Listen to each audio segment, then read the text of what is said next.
दोस्तों, हमारी दुनिया में हर रोज कोई ना कोई ऐसी कहानी घटती है। हर रोज कोई ना कोई ऐसा हादसा होता है जो एक कहानी का रूप ले लेता है। कई कहानियां इसमें से सच्ची होती हैं तो कई काल्पनिक।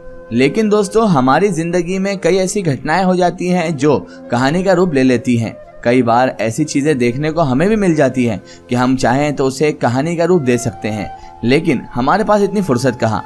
बहरहाल दोस्तों, दुनिया में ऐसे बहुत सारे राइटर मौजूद हैं, ऐसे बहुत सारे लेखकार मौजूद हैं जो कहानी लिखने में इंटरेस्ट तो रखते ही हैं, साथ ही साथ उनकी कल्पना इतनी ज्यादा अच्छी और सटीक होती है कि उनकी काल्पनिक कहानियों को भी हम सच्चाई मानने पर मजबूर हो जाते हैं। दोस्तों, आज की ये कहानी एक सच्ची घटना पर आधारित है, एक लड़की की सच्ची कहानी। तो चलिए दोस्तों, बिना वक्त जाया किए शुरू करते हैं आज की ये दिलचस्प कहानी। आज मेरा डिलीवरी का दिन था। मैं बहुत खुश थी क्योंकि मैं कई सालों बाद एक बच्चा जन्म दे रही थी।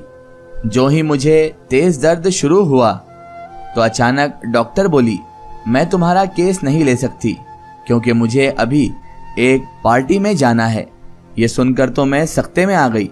थोड़ी ही देर बाद एक नर्स मुझे खींचकर लेबर रूम में ले गई और बोली, फिक्र ना करो, मैं तुम्हारी डिलीवरी करूंगी। अभी मुझे ट्रिप लगे 10 मिनट ही गुजरे थे कि अचानक मेरी नजर नर्स की छिपी हुई चीज पर पड़ी। उस चीज को देखते ही मेरी तो जान निकल गई, क्योंकि वह तो एक मेरा नाम कायनात है। मुझे शादी के 2 साल बाद ये खबर मिली कि मैं हामला हूँ। सब बेहद खुश थे। मेरी डिलीवरी में 3 माह बाकी थे। मैं हर माह अपने शौहर के साथ करीबी हॉस्पिटल में चेकअप कराने जाती। मेरे शौहर ने उसी अस्पताल में मेरे केस की फाइल बनवाई। मैं जब भी उस हॉस्पिटल में जाती थी तो वहाँ की एक नर्स, जिसकी उम्र तकरीबन 30 साल थी, उसका चेहरा निहायत अजीब था। मैं जब भी जाती हर बार वही मेरा चेकअप करती और मुझे दवाइयाँ देती। मुझे ना जाने क्यों इससे खौफ महसूस होता। उसको देखने का अंदाज कुछ अलग ही था, कुछ पुरस्कार सा अंदाज था उसका। मैं जब भी जाती वह मुझे तब तक देखती रहती जब तक रास्ता खत्म ना होता। एक बार जब मैं चेकअप कराकर डॉक्टर के केबिन से निकली तो वही नर्स मुझे सामने से आती दिखाई दी। मैंने उनको देखकर नजरें झुका दी। मेरे शौहर ने उस नर्स से सलाम किया और चलने लगे। मैंने पीछे मुड़कर देखा, दिल धक से रह गया। वह नर्स हाथ में सीजर लिए मुझे पुरस्कार नजरों से घूर रही थी। ऐसा लग रहा था मानो वो अभी मुझे उस कैंची से नुकसान पहुंचा देगी, क्योंकि उसकी नजरें साफ बयान कर रही थी कि वो मेरा भला तो चाहती नहीं थी। मेरी तरफ देखकर वो मुस्कुराए जा रही थी और घूरे जा रही थी। वो बार बार अपने हाथ में मौजूद कैंची को चलाती और मेरी तरफ देख देख कर मुस्कुराने लगती। इससे साफ जाहिर हो रहा था कि वो इस कैंची से मेरा ही गला काटना चाहती है या फिर मुझे ऐसा नुकसान पहुंचाना चाहती है जिससे मैं कभी भुला ना पाऊं। उसकी हरकत पर डर के मारे पसीना आने लगा था मुझे। इससे पहले मैं चकरा कर गिरती, मेरे शौहर ने मुझे संभाला और हम घर आ गए।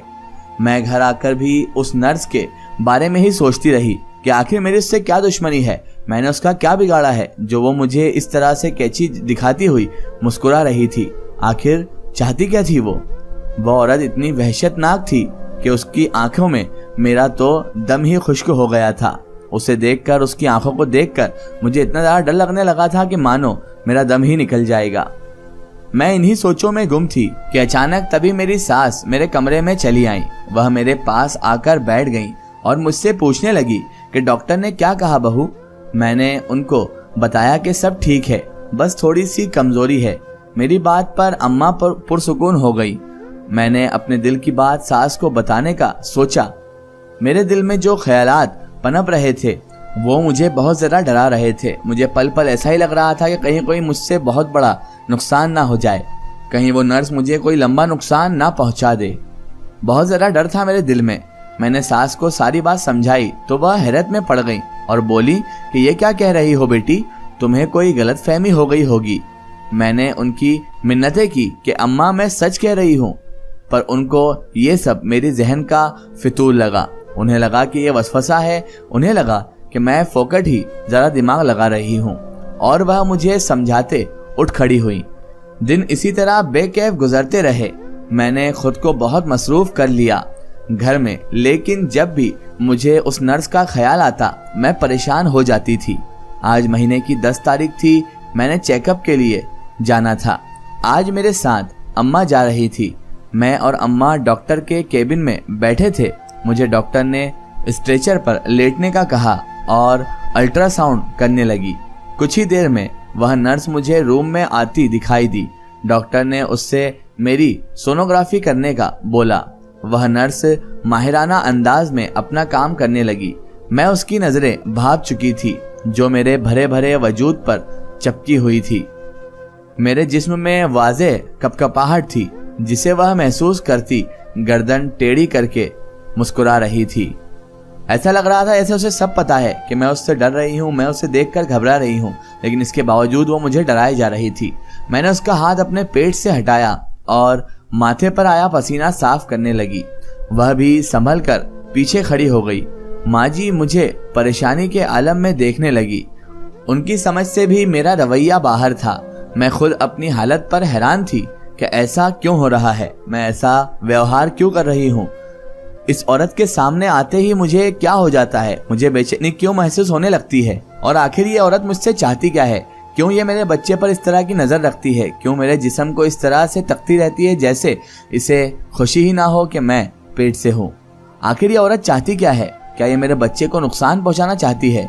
इस तरह के तमाम ख्यालात, तमाम सवालात मेरे दिमाग में पनपे जा रहे थे।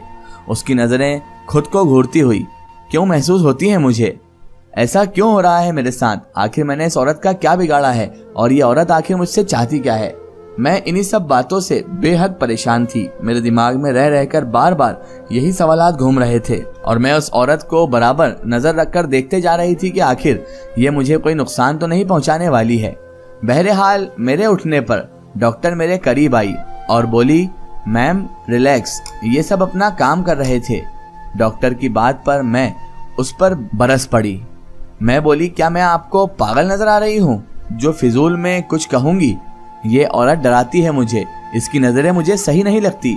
ये औरत इस तरह से देखती है जैसे मैंने इसका कुछ बिगाड़ा है और ये मुझे कोई नुकसान पहुंचाना चाहती है। समझ नहीं आता कि आपको डॉक्टर साहिबा?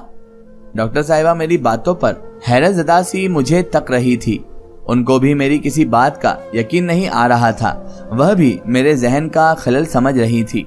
डॉक्टर अम्मा को यानी मेरी सास को एक साइड लेकर चली गई और उनको समझाने लगी कि आपकी बहू जहनी तनाव का शिकार हो रही है, उनको अकेला ना छोड़ें और बहुत ज़्यादा एहतियात करें। उनका जहन जिन वहमों का शिकार हो रहा है, हकीकत में ऐसा कुछ भी है ही नहीं। डॉक्टर की बात पर अम्मा ने भी सर हिलाया और दवाई का पर्चा लेकर मुझे लिए बाहर आ गई। मैंने बहुत बार अम्मा को समझाने की कोशिश की कि वह औरत ठीक नहीं है, खतरनाक है, लेकिन अम्मा ने मेरी एक ना सुनी। मैं खुद को जितना भी उन चीज़ों से निकालना चाहती उतना ही धंसने लगी। मेरा दिमाग उस नर्स की हरकत पर टिका का टिका रह गया। इसका एक स्टोरी हम देखेंगे इसके अगले पार्ट में।